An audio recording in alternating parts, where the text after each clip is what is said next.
Oh, what is up, you guys? My name is Mr. One, and welcome back to Changling Tale! That's right, we're back with this fantastic game. We're continuing right on where we left off in Marion's chapter. And I cannot fucking wait. This one. Can't wait any longer. I'm going to ask her about Effie. I want desperately to ask about Effie. Who is she? Does it want to know her? Alana, do you know a girl in town? I stopped. I can't use her name. What a betrayal of trust that would be, talking behind her back to strangers. This isn't the whist club. This is Miss Alana. Certainly not the woman to share personal stories with, unless you want her to start meddling immediately. It was bad enough that I asked Gran about Effie.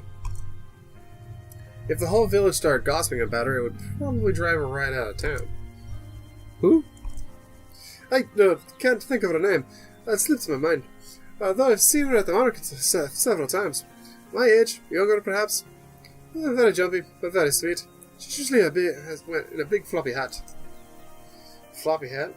Why, that describes nobody. You're right, she has glasses, short brown hair. Gemma T? Maggie's oldest? She's such a lovely young girl. Oh, no, a different girl.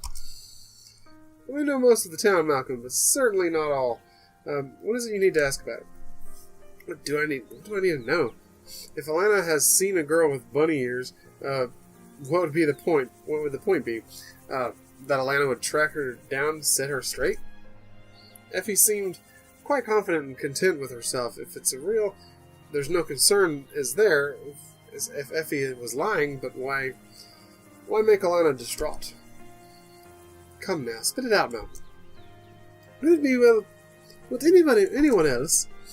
Does she have animal features? Maybe. Honestly, Malcolm. Yes. How do you know? Maybe she showed me? Maybe? Lana's eyes get huge. What type of features did you maybe see? Quite suddenly, I believe I have stepped into a troublesome, muddied bog of potential lies. I need to withdraw myself from this conversation. I shouldn't have said anything. Really, I believe she may have seen Marion without her disguise. I think the girl was pulling my leg. I guess I'm just asking if I've confused myself. I'm confused myself even. What am I asking? What more do I need to know? If there are any more changelings in town, Malcolm, I don't know. I try to protect those I can, but as I've said, I am not the mystic others wish I was. I'm the crazy woman who lives alone and tries to help others who want my help. But if you see this girl again and she needs counsel, please let her know I will welcome her with open arms. Otherwise, it's best to mind our own business. Maybe. She winks and I have to smile.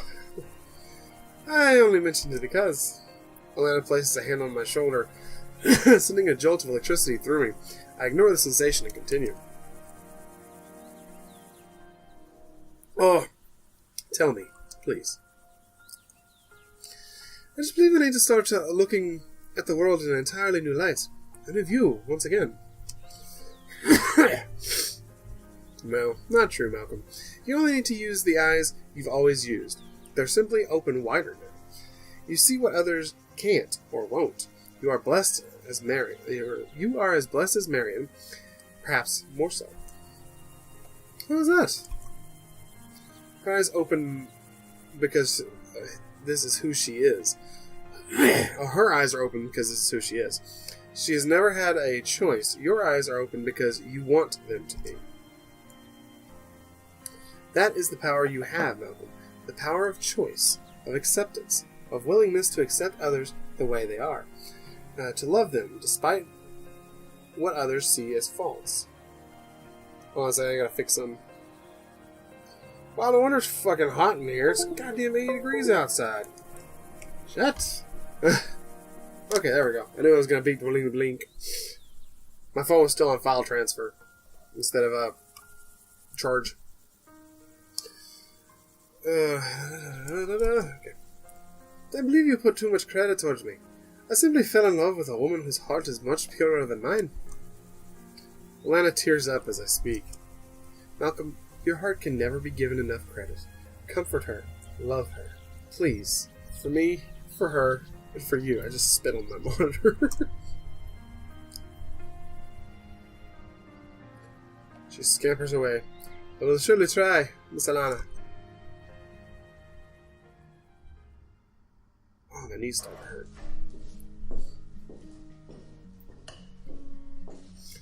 I didn't expect to find myself here again today. My boy! I didn't expect you here again today. Well, chores call. The taste of barley and malt speaks louder. I feel guilty detouring to the Stag and Nanny, but I'm in need of a stiff drink. A fresh pint slides toward me, and Bulgar, always the consummate professional. Where's the little lass? Oh no, lad. The face is written with 1,000 stories. Can't you tell me one or two? Won't dare you save it till the bottom of your glass? Never has his husky voice resonated so deeply inside me. I don't know if I'm tired or talking and listening.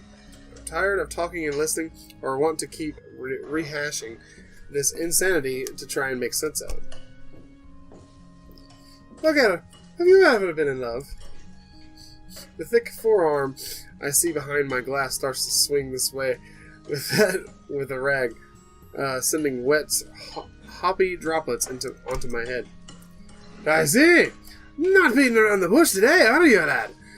Thought you might be here to see if old Bulgar is surviving without his #1 showgirl on the stage.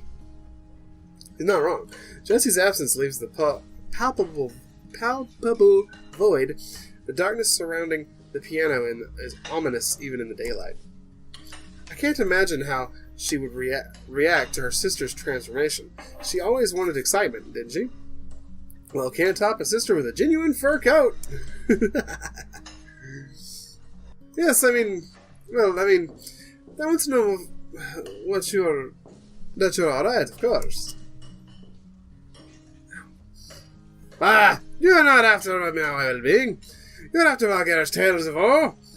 There's a story that'll give you even more bags under your eyes. Well, Bulgar sets down the towel and leans across the oak bar until he's got me locked in his sights. I could tell you a love story or two. Even the storyteller, I knew I could count on him to take over the talking reins. But if you want a simple answer, I've had my heart stolen, I have. Tell me, why aren't you still with her? Dark tales, lad. Probably not for you to hear in your current state. And tell me when it was good. You need your spirits lifted.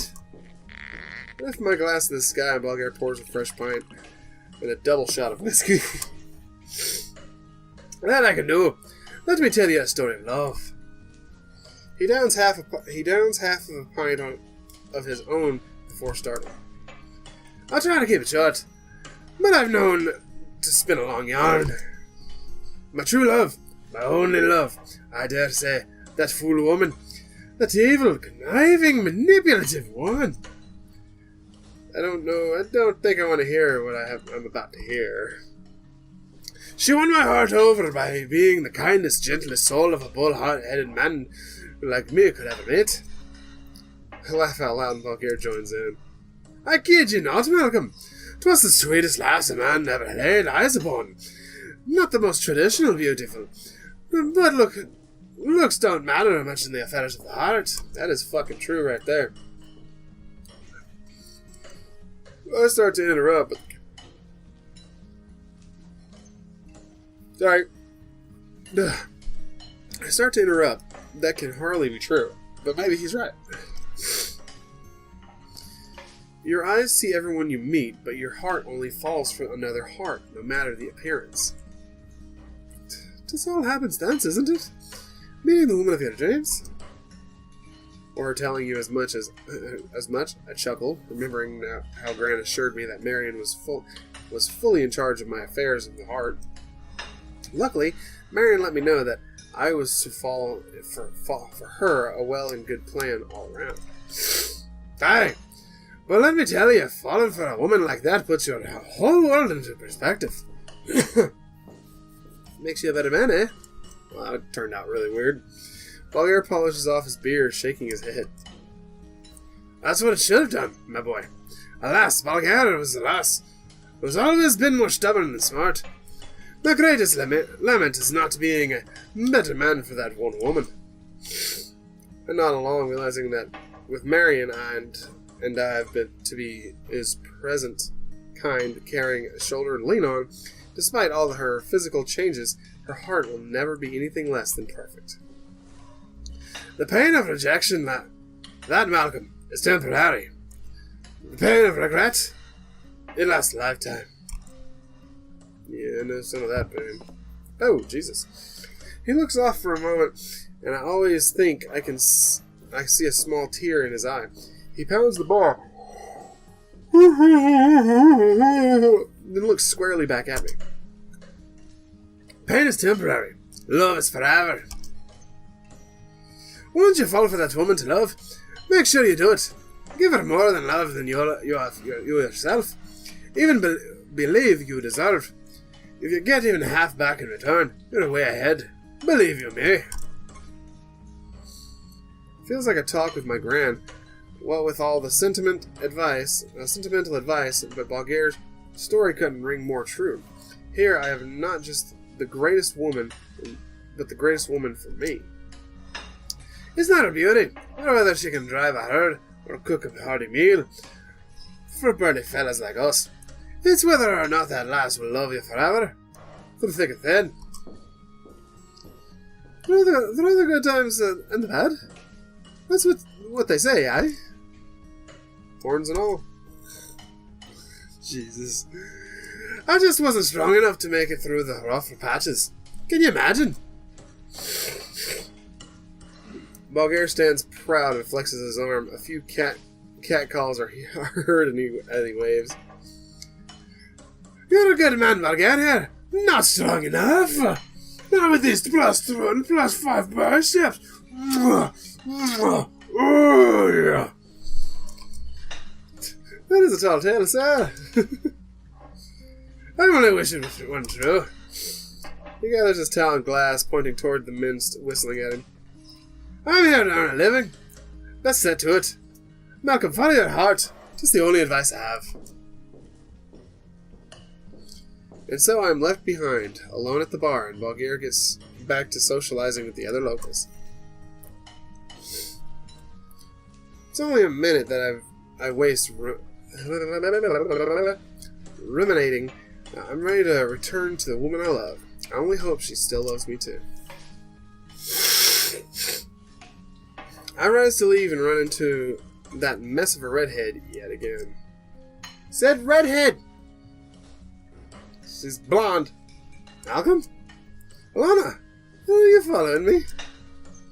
My inhibitions have been washed away, and I prepare to tell Alana my mind. Hardly. I came to see Bulgair.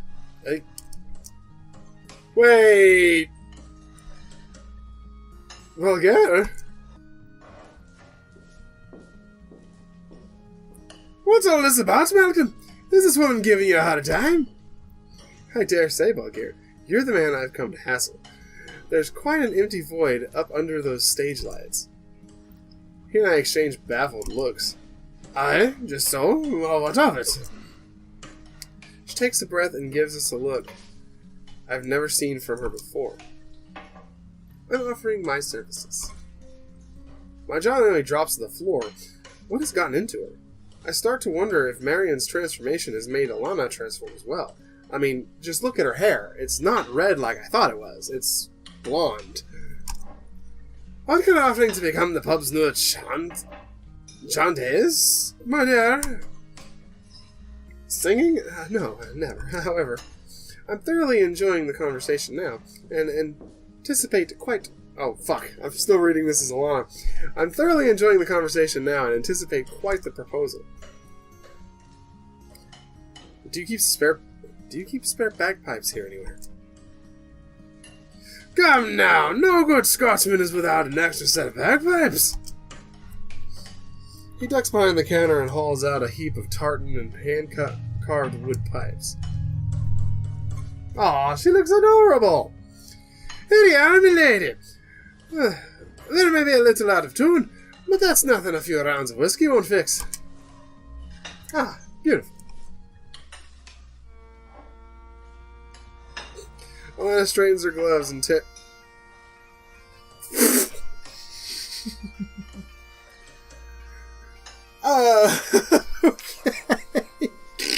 Alana, the woman of many talents. Alana straightens her gloves and tears into a tune. The noise brings everyone's ears in the place to attention. Where's new shoes, lad, and full of hot air? Eh, lad? I elbow Bulgaria, who smirks and starts tapping his foot to the tune. Ah, you guys are doing fucking awesome! What? You're nuts thinking you guys can't do animations. This is amazing. It's just subtle animation, but it's still animation.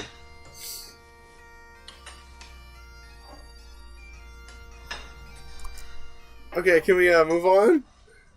Oh, there we go. When she's done, she has a huge grin on her face. So, I'm hired? Bulgaria's face is frozen in delight and surprise. I'll be damned! Schoolmistress! And where did you learn to do that? Bulgaria, you never ask a lady where she learned to play the bagpipes. Not sure I want to know either.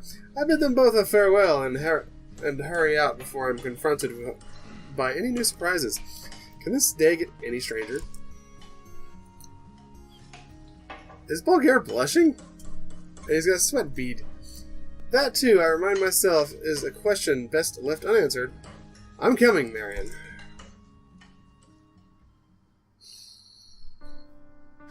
Bad thoughts. Sorry, couldn't help it. I rush through my duties around the farm while Gran gives me a looks of concern. What's the hurry, dear boy? You're going to the pull muscle if you work so furiously.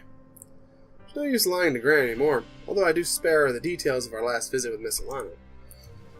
Time to return to Marion's home this evening. She needs a bit of comforting. I thought I would bring some scones, if there were any some to spare. Gran nods in approval, with a glint of joy in her eye. Well then, speed up and never leave a woman waiting. Never been happier to do as I'm told. Ah, it's adorable. Gran's so cute! When I return to the McLeod homestead, Grace advises me that I will find her sister out in the fields. After how I left Marion, I'm surprised that she's in any state to return to work, but I relate to how one can find solace in routine. The sound of the mooing carries to my ears, and McLeod's herd grazes in the vale, and I see Marion's figure, a head above them, the mill around her, as if she is one of their own. There she is. Ah. As I approach, I hear her humming a tune of her own. She doesn't seem to notice me. I'm struck, once again, by her beauty.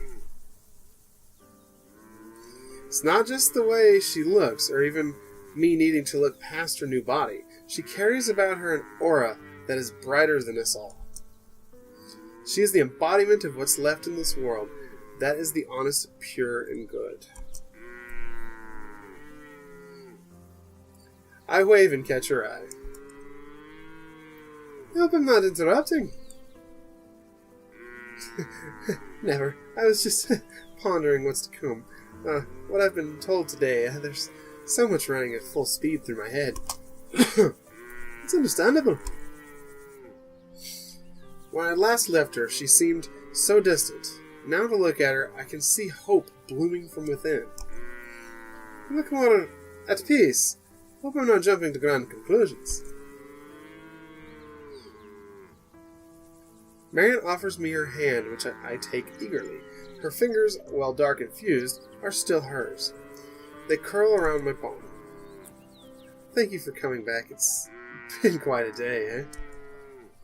Certainly has. I've come to a conclusion. Something I've always heard and never believed to the extent I believe it now. She looks deeply into my eyes. Ours is not a reason why, Malcolm. Marion shrugs and squeezes my hand. Not that saying it really stops the brain from working overtime, though, does it? No, but it's worth reminding ourselves. Besides, it keeps me sane while thinking of other things. I don't press for more, but Marion must sense my concern. She lowers her voice to a whisper. It's what I'm not ashamed to say. I'm most ashamed to say. The breeze takes hold of her hair and Marion's skirt. I watch her tail flow back and forth in the wind. What Marion says next hits me like a punch to the gut. I don't think I want to change. I don't want to change back. Good! But not knowing how to respond, I choose only honesty. I wish you told me. I'm telling you now. It's painful, like admitting something horrible. I wasn't even being honest to myself. Being caught up in the fear of what people would think. Or that I might end up one of them. Aww. Fiona nuzzles Marion, apparently not taking offense. But after everything today, the church, the pub, outside under the alders, and inside under the quilts, at the end of the day, if Alana's right, this is me. Do you trust her? Can't say if I do, but I think... No, I know she's right. I can tell deep inside, and all those worries aside, it's not so bad. Good even. Yes, I agree. I'm still scared, but I'm most worried that you will stop loving me because of the way I look. Marion tilts her head up and smiles hopefully. But I can't go back. We can't go backwards.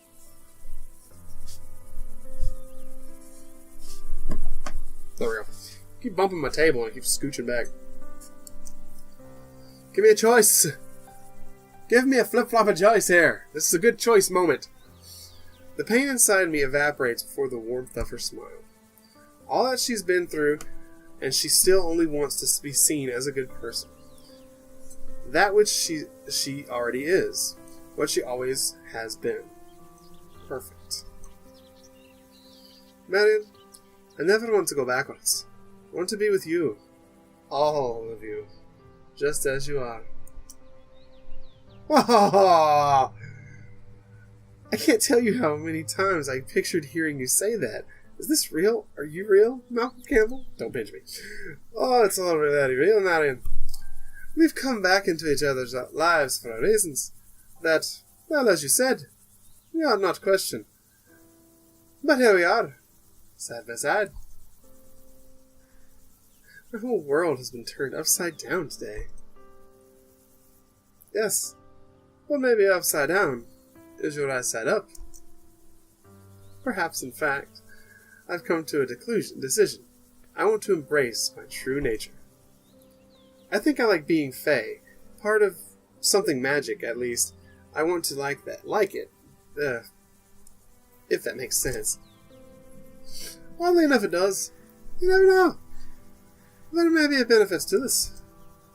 My nose itches so bad. Do you really think so? She sounds so hopeful, and for a moment I believe that maybe I can even convince myself to be excited by her changes. So why not? From here, your life is in your hands. You mean my hooves? Marion lets out a genuine laugh, and my heart melts like usual. Except what is good, and make it better. Oh, accept what is good and make it better. Take the bull by the horns? Yes, exactly! Whatever this is, you being a changeling, it's most certainly part of the village history.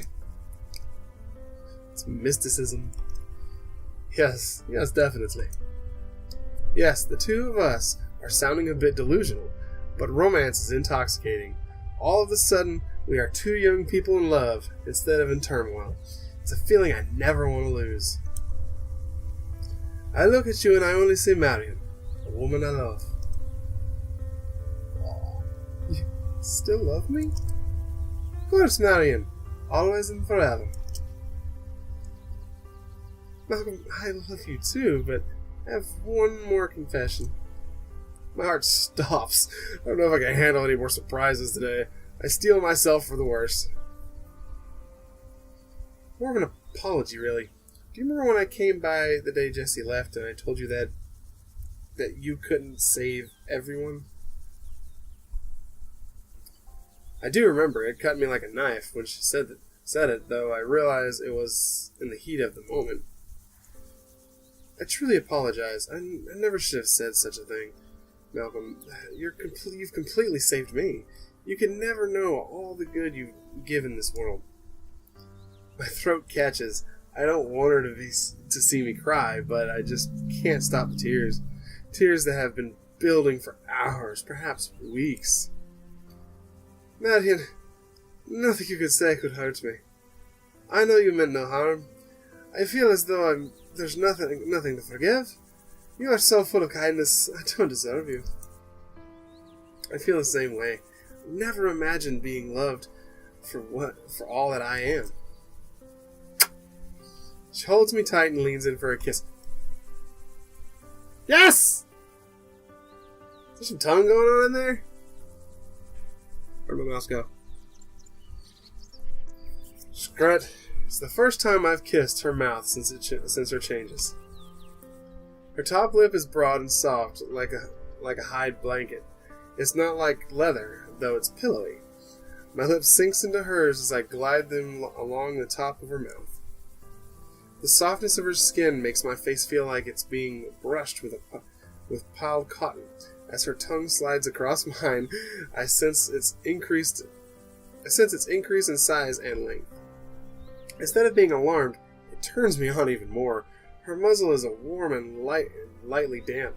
She still tastes delicious, like honeysuckle. Ah! We stay connected that way, kissing and offering gentle touches until the sun begins to dip below the horizon. I offer that we go inside for dinner, but she declines, preferring to remain in the pasture. It's not unlike our first night together, which I have to remind myself was not so long ago. We stay outside for many more hours, counting the stars and our blessings. There's my mouse. I wanted to go ahead and save real quick.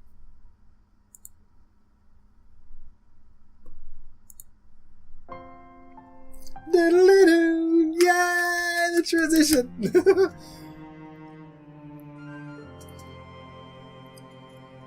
Oh, it's one of my favorite parts about this entire game now is that transition right there. Ding dong diddly ding.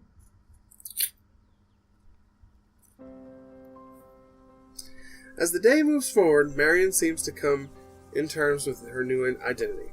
She's possessed with a renewed strength, the likes of which I'm envious and can only hope to mirror. Like it or not, Grace and I are along for the ride. We support Marion both literally and figuratively. Sometimes she needs a lift in her spirits. Other times she needs another type of lift to help balance on her new hooves. The ups and downs are a wee bit more extreme than I would like, but the highs are high and the lows do pass with time. Now that we're all past the initial shock and take each day with resolve and determination, we've relaxed into a new routine. An average day with Marion is all I could ever need. I join her at her homestead after my daily chores, staying with her well into the evening. I'm relieved that she does not shy away from physical contact anymore. She welcomes more than just hand-holding, and showing our affection comes easily now, although we have set boundaries.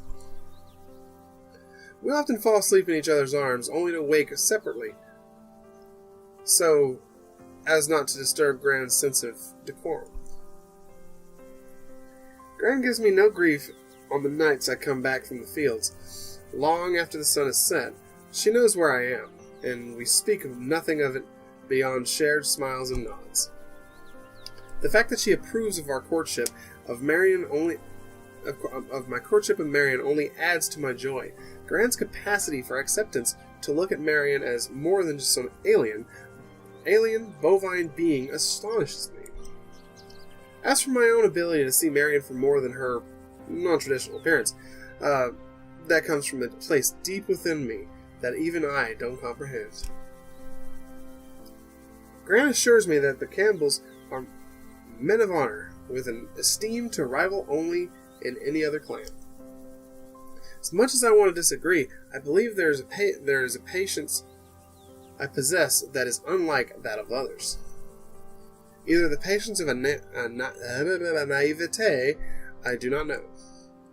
It may even be a link to the Fey world, real or imagined, a theory my grandparents would be proud of, given the penchant for fairy tales. Or perhaps it's a psychological survival tactic carried over from the trenches, or a lingering effect of Alana's brew. Who knows? The bottom line is, I accept others as they are. So do I. I always have, and there's no reason to judge another unless they give you one. And judgment aside, Marion is beyond needing acceptance. Her heart outshines any other I've ever encountered. I've made mention of commitment, marriage even, but Marion shies away from the topic. I'm made to understand that she isn't against it, she's just not ready. I worry she's too self-conscious to recite her vows with a tail and a fur coat. I assure her that the woman I want with me forever is the one she is right now. In fact, I can hardly abide a moment not by her side. It's a typical chill morning when I prepare to make my way back over to the McLeod farm. I'd only left there hours earlier. I still have water. Cool. I'm thirsty. Hey, Hazel! Oh my god, it's been so long since we've seen Hazel! Hashtag Pats for Hazel! Hey, But I had to come back for you, didn't I? Hazel huffs a good morning at me. Top of the morning to you. Or perhaps something less flattering. Good morning to you, too. Let's see what's on the menu, shall we? I pull a few dusty carrot stumps from my pocket, and she eagerly yanks them from my grasp. It distracts her long enough for me to get her tack on.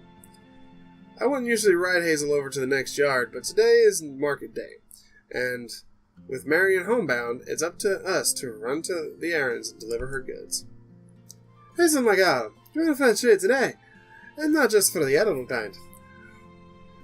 Once we're done loading your carts, you'll be able to see your friends next door. She swallows the last carrot whole and huffs loudly, either at the prospect of pulling a loaded cart or the notion of anyone is her friend. Or perhaps she huffs at neither, she's just a horse, after all. Something I keep needing to remind myself again and again. Hashtag Pats for Hazel. I really want to get that trending so badly. Hashtag Pats for Hazel. Oh, she's so cute. I unload the last of today's market haul into the McLeod storehouse, and I step back outside. The wind is picking up, so I pull my jacket tighter around me. It's cold and nippy today, eh, Miss Hazel? It occurs to me I could be describing either the weather or my horse. Check to see that she hasn't chewed through her tether again. All right, lass. I'll be back shortly. I'm off to find our friends. The day is still young, and the sisters aren't home, presumably out doing their morning chores. Sure enough, there is Marion. Yep, sure enough, I find Marion in the fields nearby, huddled down by Fiona, performing milking duties. How do you milk a cow with hooves? No, I mean, seriously, if you had hooves, how would you... I mean, I can kind of get it, but wouldn't that be like... I don't know. It's a good thing, I never thought of that. But at the same time, I'd have paws and claws, kind of, so... How must she feel about the task now, given her circumstances? It's certainly been put in a new light. Probably best not to think about it too hard. Go over and give her a kiss. Kiss her on the cheek. Mwah. Hi, babe. How you doing? Instead, I come up behind her and tug her ears. She jumps up and nearly topples over her bucket of milk. Malcolm, you silly old goat. I gather her up in my arms and plant a huge kiss on her lips. Ah, so damn adorable. Hey, who are you calling old? I'm almost 2 whole years younger than you. Oh, don't I know? You don't have to remind me. You're also not a goat, as far as I'm aware. Oh, she reaches behind me and yanks at my knickers. Did she just give me a wedgie? Oh, mind your manners, Miss McLeod. No tail yet. But you can always check one for later. Malcolm, get to work. I barely got any sleep last night. If you help me finish up early, maybe I can actually get to bed before midnight today. Usually I grab a stool and help her milk the cows. Fiona is still not a big fan of mine, despite my efforts to be gentle. She tosses a hoof my way and I duck like I've been trained. Fiona just prefers a tender touch of a woman. Don't we all? Oh, that's a good one. God, I can't help but look at my arms and how much fucking darker I am, redder than the rest of my body, because my shirt's usually up to there. The fuck was that? Was that a chicken? We haul the milk into the barn where... Yeah, it's chicken. Where Marion has constructed her own cheese-making station. A few chickens cluck by underfoot while we set up. Oh, yes! After we skim the cream, we pour the milk into a large wooden vat. It's already nearly full to the top. Goodness, Marion! Did you get another few head of cattle? No, this is often the same old gals. They've been much more productive lately. Happier, too. They must be. I've never seen so much milk from just a few cows. The other dairy farmers in the valley would be jealous. Well, be. You must have the magic touch. Marion blushes as she dumps in a heap of salt and sprinkle of rennet. We submerge some boiling water into the concoction, then step away to wait for the curds to form. Malcolm, do you have any interest in being completely irresponsible this morning? Miss Marion, please do tell what it might be entail, because I believe I could be convinced. How about I leave all the linens unwashed and the dishes unscrubbed and the bed unmade? Well, the towel's in place, but we just get dirty again. And the bed sheets, they're likely to get rumpled tonight. Oh, shit, hold on. I missed her face. Just so, in that case, the morning is ours, to do as we please. Once the chattering is done, would you like to take a walk somewhere quiet, somewhere private? I will follow you blindly, my dear. Ah! Oh! Hi, Hazel. How you... Aw. While we stroll across the acres, the grassy lands, Hazel follows along for a few yards, nudging Marion and giving her very intense inhales. I think she's picking up on a distinct odor, Malcolm. That of lily powder or sweet cream, no doubt. Oh, stop.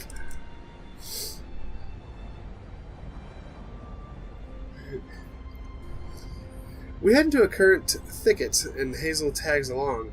I pluck a handful of berries, turning to offer them to Marion. Ugh, come on now. Oh my god, that's so cute! Oh my god, that's so adorable! But see, she has already found her own patch. Oh my god, that was one of the most adorable things I've ever fucking seen. We make our way to the loch's edge and sit on a rocky mount overlooking the water. The breeze is strong and Marion's hair becomes a wave of auburn silk. The loch's surface is as whipped up as the rough sea, as turbulent as my own life had been just months ago. Aww. I lean into a downy nook of her neck, and the sound of the winds and waves are reduced to a soft whisper. My eyes get watery, and it's not due to the wound. My world was hell, chaos, destruction. Now here beside Marion, it's hope-filled, more joyous than ever before. I turn to Marion and without speaking give her a huge kiss. She collapses into me, and we stay connected, safe from the swirling elements around us. Our embrace fades back into stillness. A powerful tranquility has overtaken me. Marion, thank you for giving me my life back. I owe you so much. I love you more than you could ever. A pain rises in to my chest, and I cannot fight off. Tears fall. No, goodbye. She sees my wet cheeks and holds me even tighter. Thank you for loving me. The emotion passes nearly as fast as it hit, and I appreciate that it's opened me up, made me vulnerable. It's only for her. Oh, God. Ugh. I'm dying. Okay. Like our protected perch above the stirring waters below. Aw, so damn cute. Marion is my rock.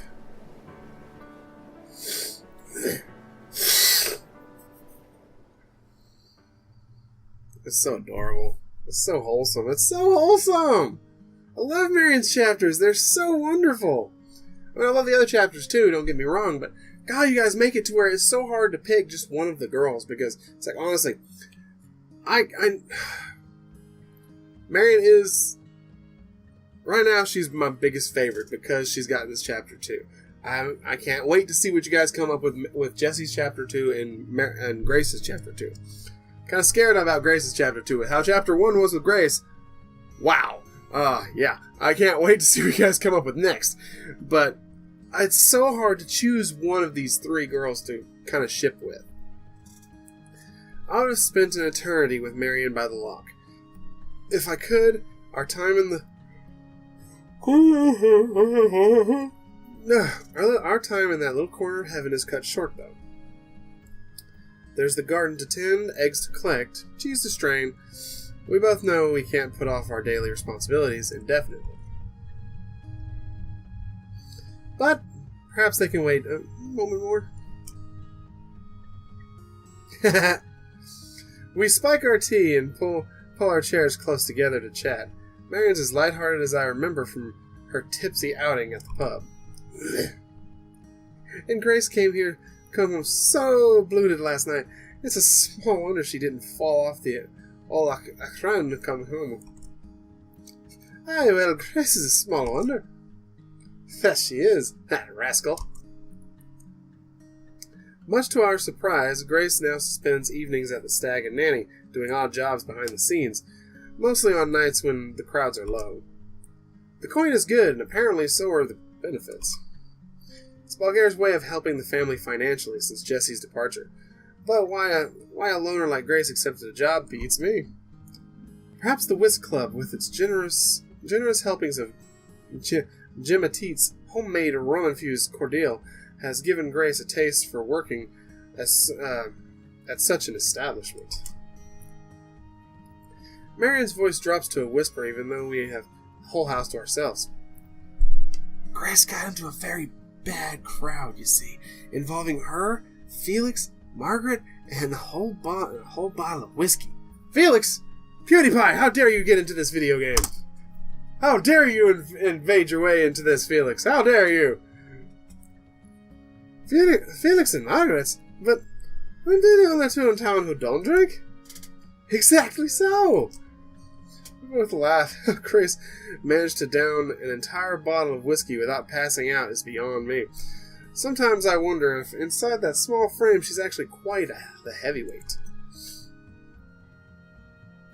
Our laughter turns into a sigh, and we sit and smile and sip our brew. All our troubles seem to melt away when we are together. At least, most of the time. All of a sudden, Marion's smile falters. Malcolm, do you think I've become a recluse, like Grace was before she took this job? It's a subject we've been avoiding mostly, but one present on both our minds. When Marion and I are together, alone, we're a team without rival. The world we've built in private is a safe one where the troubles are discussed and handled with friendship and support. The world beyond the boundaries of our homestead, though, that's the world which we do not speak. I know we're sheltered here, especially Marion, but should that imaginary wall ever be breached? What if she went into town or a stranger showed up on her doorstep? Would all that safety go away? No, I don't think you're a recluse. I do worry that you're missing out on the world outside these highlands. I know others miss you, same as before. I know. It goes unsaid, we both know that the skirt and shawl disguise won't exactly pass muster anymore. I'm not sure even Lady Esther's all-purpose, long-lasting face powder is up to the task. Still, it's been several months since her last trip into town, and even longer since the incident and the picnic with Florrie. I want that embarrassment to be... Jesus Christ, it was months and months. It's almost a year since... Jesus. Embarrassment to be water under the bridge. The longer Marion stays cooped up at home, I worry that she'll be less and less likely to venture back into the world. I know it gnaws at her as well. She's made it clear that she misses the adventure of marketing and the warmth of the church congregation. Warmth. Come to think of it, as windy as it's been today, wearing a nice big scarf wouldn't be out of the question. If I'd stay by her side like before, perhaps she'd be willing to go into town. But is it worth the risk of disrupting the safety she's built here? Is that something she wants? What was that? I must save. That was a butterfly. That means that's an actual choice. Because I read in the options, preferences, show butterfly effect. So that's actually a choice-based deal right here that can actually change two ways. Honestly, I want to stroll her through town. I want her to get back into wanting to do it. Marion. She's lost in thought, and I tap her on the shoulder to have her turn to me. The bond, the one that is formed between us, it's unbreakable. I make sure she understands that I'm being sincere. You know, the marketplace is still up for running, and it should be winding down too. It won't be too busy. You mean, I gotta go for a ride in town today. I'll be right by your side. You can even pick out any hat you like for me. I can tell she is mulling it over, even if she shakes her head. I can't. Like this? No, I shouldn't. If you don't want to go, that's your decision. But despite anything that may or may not happen in town, Marion, my opinion of you will never change. Neither Grant's, nor Grace's, nor Alana's. I'm weak. And I won't bet money that Bulgaria will always have it back too. Oh, I'll bet money that Bulgaria will always have it back too. Marion cracks a smile. It's quite a team on my side. What more could you need? She grins even wider. Well, I could do with some equipment and a bigger vat for the cheese making. Alright, I'll do it. Oh god, what did I do? What did I get us into? Oh god. And do I have time to do it? I should have plenty of time. We ride atop Hazel's cart into town, continuing our day of irresponsibility. Oh god, we still haven't done the chores. But not being washed before washing the dishes and baking some honey wheat loaves for Bulgaire. Marion's definition of irresponsibility isn't quite as carefree as my own. She wears her traditional disguise, this time including face powder, mittens, and a scarf for good measure. It's an odd ensemble for summer, but not out of the question given the wind. It's not like our last clandestine trip to town, though while she may be afraid of being found out, she's no longer afraid of who she is. There's an air of sober confidence about Marion, which buoys my own. Between the layers of her disguise, I can see the twinkle in her eye as we pass by some familiar faces and old haunts. At the church, a few parishioners are gathered by the entrance. Oh! That must be the Women's Guild. I can see Gemma. Would you like to stop and say hello? No, let's keep going. We move on and keep it, but my eyes linger, seeing the groups in front of the church.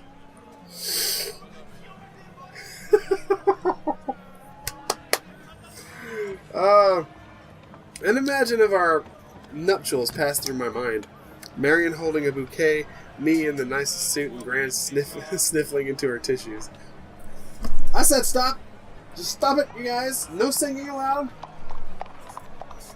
These guys are assholes. And Gran sniffing into her tissue.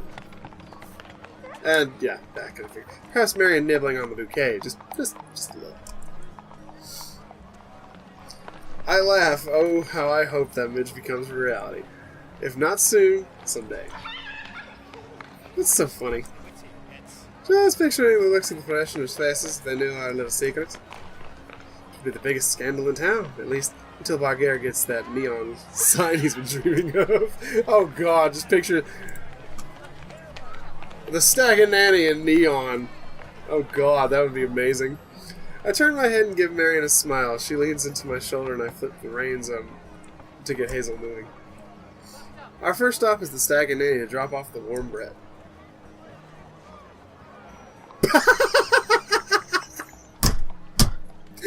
Oh my god, that's not how I was expecting it, but that is fucking amazing.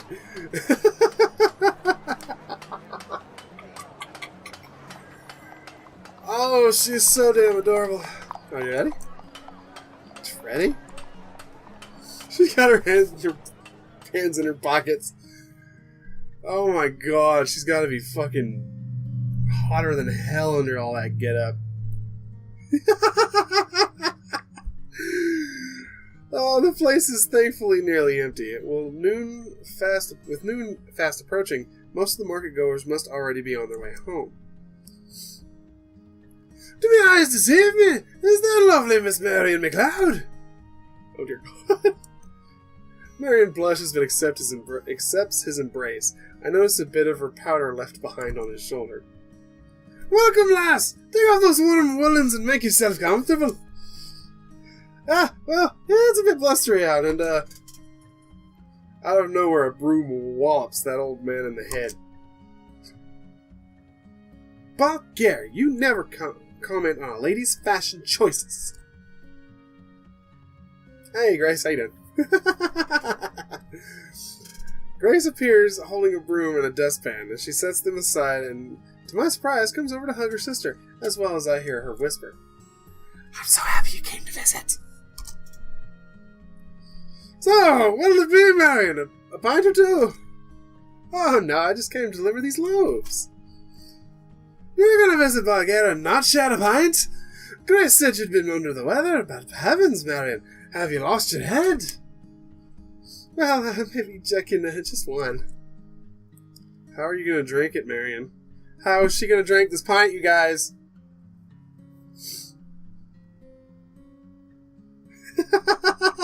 I love this so much!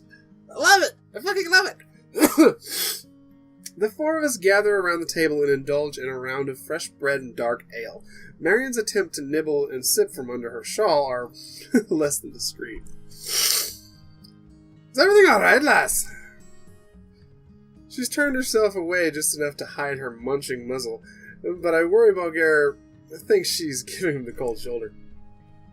I'm sure she just doesn't want us to catch her, whatever she has. Isn't that right, sis? A gargle tumbles out from behind Marion's scarf, along with a few breadcrumbs. To change the subject, I ask Grace how she likes her new job. I can't say it's a dream, but Bulgaria lets me keep all the things I find on the ground. Last week I found 1 shilling, 6 pence, 1 shilling, 6 pence, and a brass ring, and a wooden eye. Aye, I couldn't keep the place tidy without you. Who would polish off the unfinished drinks? Oh, that's gross. Oh, that's so gross. Just thinking, like, oh, alright, unfinished drink, glug. Oh, come on, Grace, that's so cringy. Is this me, or did you guys make her partially shorter? Or Marion tall? Well, never mind. Shut up. Marion got taller because of her change. Never mind. Don't mind me. I spaced. I'll see you soon, Marion. You know the Heaven Parade is coming up fast. That costume of yours is a shoo-in. He winks conspiratorially. Soon, Bulgaria, I promise. Oh dear God. Are you guys really going to lead up to that? Please say you do. She comes out, and that's how she comes out to everyone as a changeling. Whoosh, full-on cow. The rest of our excursion reminds me of the first day back in town. Though my how life has changed. Oh, okay, never mind. I read that wrong. Pardon me. We stock up on the cheesecloth and rind wax while enjoying samples of gooseberry jam and smoked Dunlop. And I have a hiccup. My Dunlop is much better. You know, you can start your own business. Build some healthy competition. Marion laughs, but since her mind at work, we pick out a larger trough for skimming cream and take it to the cart. Oh dear God, this the motherfucker with no eyes. Next, we move into the milliner, where I hold up my end of the bargain. You pick, Marion. What will it be? The lady's choice. If you're fixing to find the best bonnet for your guardman, might I suggest a Balmoral? Oh, he's not my... Maybe we'll be back for a Balmoral another day. So, for more formal occasion. Even under her layers and her fur, I can tell Marion is blushing. She selected a tweed touring cap for me, and it's a jaunty hat. One I know I'll be happy to wear many a day.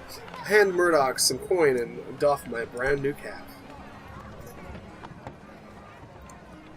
Do you like it? Of course! You have impeccable taste! Excellent. Now I don't suppose I get to pick out an accessory for you, too. Perhaps the matching cowbell charm. My breath catches momentarily in my throat. Oh, no, I think you would have much better than I could. She chuckles at my joke, thankfully, while I keep an eye out for Effie, who is nowhere in sight. Is nowhere in sight. Wait. Who is nowhere in sight? Guys, typo. There's a typo there. I'm pretty sure you meant nowhere in sight. Is nowhere in sight. It's cool. I mean, like I say, it's still in development, still built. I know there's typos. I haven't seen a lot of the other typos you guys say you fixed from the previous build I had, but I found one. There's one right there. That girl is such an anomaly. Nothing predictable about her. Alas, perhaps it's for the best that we don't run into her at all. Even Marion seems relieved that no one else pays her much mind, other than a genuine greeting. From the looks the stall owners give me, I get a sense they're concerned for Marion. Perhaps they think it's wise not to inquire as to her rumored illness, I would agree. One more stop, Malcolm. Then we should get going. I think Hazel's had her fill.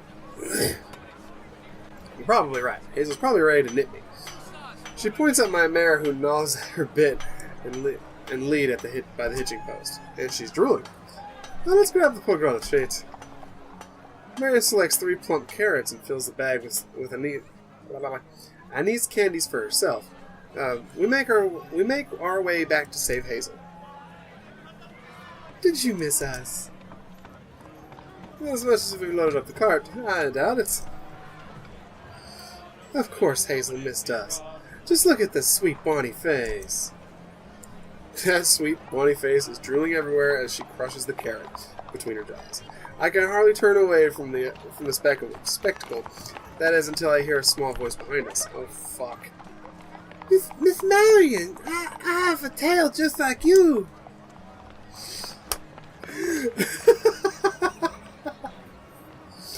Marion gasps and stumbles into me. Sorry, whatever do you mean? Look at me! I'm a lovely cow lady! I'm a lovely cow lady! Tiny girl flips a long twist of black licorice behind her, giggles and bites into her own candy tail. Such a yummy tail! She keeps laughing and I am shocked at Marion's reaction. She bends down and pets young Flory's head. You're the cutest cow in all the Highlands, Flory. No, Miss Marion, that's you! Chugs Marion and takes off scurrying down the road, mooing. Moo-moo, the cow, moo-moo! I can picture Flory running down. I plant a kiss upon Marion's kerchief. For braver today and every day. She looks left and right in one swift movement. Quickly pulls down her scarf and gives me a kiss in return. For your kindness today and every day. Oh.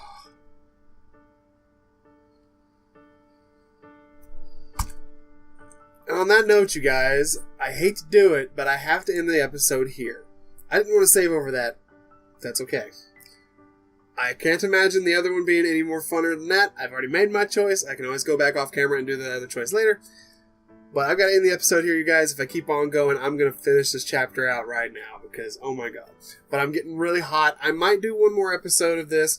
It won't air until after Changeling Week, after Reaction Week goes, because this should be the last video for the month of April.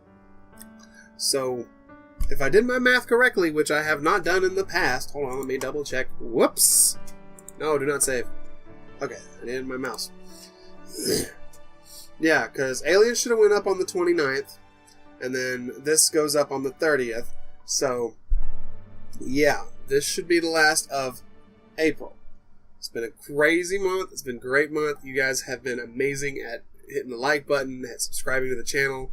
I know some of you have probably hit that bell to get notified every time I upload, and I appreciate, or anytime I stream. I'm going to try and do some more stream stuff. Maybe some more Ark, because that was real fun to play that on a stream. Because it's real mellow, it's real chill, and I can do two things. I can focus on the game, and I can focus on chat at the same time. And you guys help push me to actually go further inland in the island and actually make some progression. But yeah, Reaction Week is up next. I might do one more episode of Changling Tale here in a little bit. But for right now, it's really hot in this room. I need to open up my door and let some ventilation happen, because I need to get me some cold water, because my water's done, and I'm getting really hungry. I'm going to go make me a sandwich or something to eat, because I'm getting hungry. So, all that being said, you guys, thank you guys so much for watching. And thank you to Little Napoleon, and all the other people up at the Changling Tale team. You guys are just fucking amazing.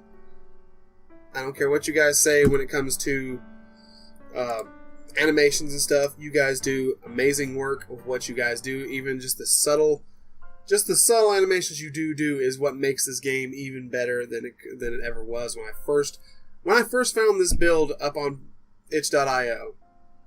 It was a fluke. I was just seriously just searching furry games, trying to find something furry related, and I found this wonderful game. And you guys have made it even better as it's progressed. The stories are amazing. Like I say, I can't wait to see what you guys come up with Jessie and with Grace. Grace kind of scares me because she's so very forward. But Marion's chapters so far actually my favorites. Hands down, as much as I love Jessie's chapter, and I keep shipping to Jessie every time I go back to her, I love Marion's chapters the most so far. They are freaking awesome. They are the most wholesome and all that stuff. So, all that being said, thank you guys so much for watching, and I will see you in the next video. Hey, and peace out.